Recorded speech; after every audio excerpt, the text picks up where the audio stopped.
சிவாய நம. அனைத்து அடியார் பெருமக்களுக்கும் வணக்கம்.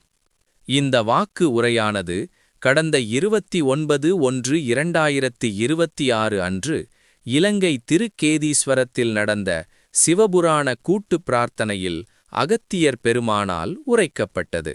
இறைவா நீயே அனைத்தும், இறைவா நீ நன்றாக இருக்க வேண்டும். அன்னை ஸ்ரீ லோபாமுத்ரா உடனுரை தந்தை அகத்திய மாமுனிவர் திருவடிகளை பணிந்து ஈரேழு உலகத்தையும் காத்தருளக்கூடிய அன்னை ஸ்ரீ உண்ணாமலை அம்மை உடனுரை தந்தை அண்ணாமலையார் பொற்கமலத்தை பணிந்து இந்த உரையாடலை தொடங்குகிறோம். வணக்கம். சித்தர்களின் இந்த அருள்மொழிகளை கேட்கிற நீங்க எல்லோரும் உண்மையிலே பெரும் பாக்கியம் செய்தவங்க, புண்ணிய ஆத்மாக்கள். இந்த செய்திகளை நீங்க பின்பற்றும் போது உங்க வாழ்க்கையில நிச்சயம் நல்ல மாற்றங்கள், நன்மைகள் உண்டாகும். இன்னைக்கு நாம பார்க்க போற இந்த விஷயம் மகா சிவராத்திரியோட அறிவியல் ரகசியம்.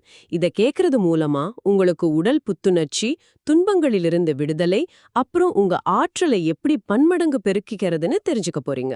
ஆமா, இதுல ரொம்ப ஆச்சரியமான விஷயம் என்னன்னா, மகா சிவராத்திரிங்கிறது வெறும் ஒரு ஆன்மீக நிகழ்வு மட்டும் இல்ல, அது ஒரு மிகப்பெரிய வானியல், ஏன் ஒரு அறிவியல் நிகழ்வுனே சொல்லலாம்.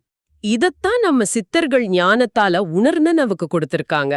சரி, அதோட முக்கியத்துவத்தை இப்போ நம்ம கொஞ்சம் படிப்படியா பார்க்கலாம். பார்க்கலாம். அதாவது சித்தன் அருள் வலைப்பதிவுல அகத்திய மாமுனிவர் அருளியதா சொல்லப்படுற இந்த செய்தியில முதல் விஷயம் பிரபஞ்ச நேர்கோட்டு அமைப்பு. பிரபஞ்ச நேர்கோட்டு அமைப்பா அப்படின்னா? அதாவது சிவராத்திரி அன்னைக்கு பிரபஞ்சத்தில் இருக்கிற ஒரு மாபெரும் பேரொளி பிழம்பும் நம்ம பூமியும் மிக சரியா ஒரே நேர்கோட்டுல வருது. ஓ, ஒரே நேர்கோட்லையா? ஆமா.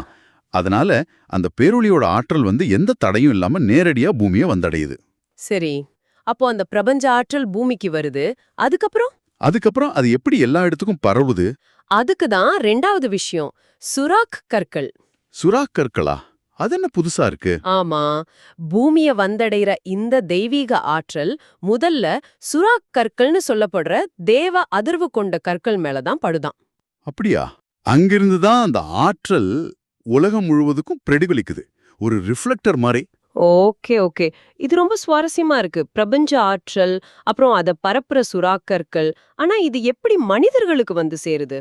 அங்கதான் மூணாவது விஷயம் வருது, வில்வ இலையோட மகத்துவம். வில்வ இலை, அது சிவனுக்கு உகந்ததுன்னு நமக்கு தெரியும்.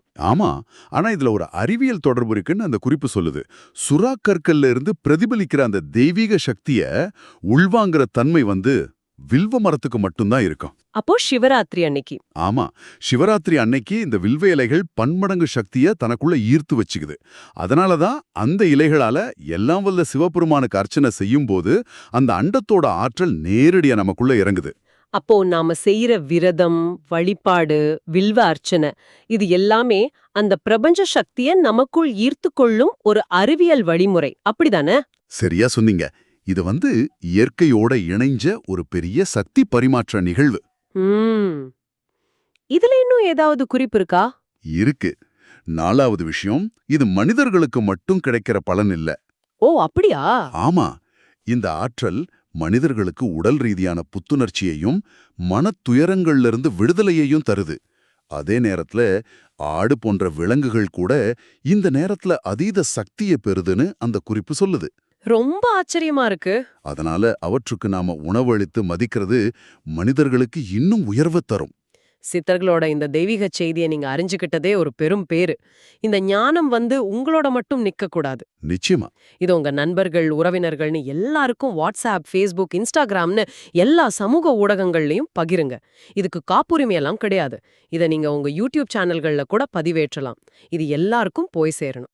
ஆமா, இது மாதிரி செய்திகளை பரப்புவது, மக்களுக்கு வழிகாட்டுறது மாதிரி அது உங்களுக்கு முதல் தர உயர் புண்ணியத்தையும் பெற்றுத்தரும். சித்தர்களின் இந்த அருள்வாத்தை பொறுமையா கேட்ட உங்களுக்கு எங்க மனமார்ந்த நன்றிகள். ஓம் அன்னை ஸ்ரீ லோபாமுத்ரா உடனுரை தந்தை அகத்திய மாமுனிவர் திருவடிகளில் சமர்ப்பணம். சர்வம் சிவார்ப்பணம்.